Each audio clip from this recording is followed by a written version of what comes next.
एका वर्गात 20 विद्यार्थी असून त्यांचे सरासरी वय किती आहे म्हणते 7 वर्ष आहे. तर एकूण लिहू आपण विद्यार्थी किती आहे 20, त्यांचे सरासरी वय किती आहे 7 वर्ष. आता आपल्याला म्हटलं आहे वर्गात एक शिक्षक आला, म्हणजे ऑलरेडी 20 मुलं आहे, वर्गात एक शिक्षक ॲड झाला, म्हणजे टोटल आता प्रेझेंटमध्ये किती लोक आहे 21. आता पहिले सरासरी 7 होती, आता 2 ने वाढली, म्हणजे सरासरी किती झाली 9.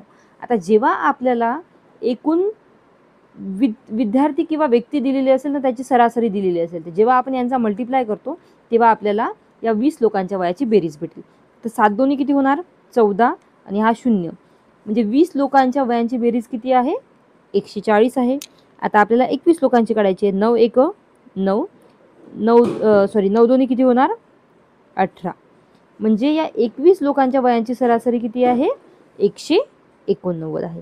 आता आपल्याला 189 मधून 140 मायनस करायचे. 9 मधून 0 गेले 9 राहिले, 8 मधून 4 गेले 4 राहिले, 1 मधून 1 गेलं 0 राहिलं, म्हणजे आन्सर किती आलं तुमचं 49. तर जो वर्गामध्ये शिक्षक आला आहे त्याचं वय किती असेल 49. तर इथे ऑप्शनमध्ये कुठे दिसतंय बी, म्हणजे आन्सर येणार तुमचं बी.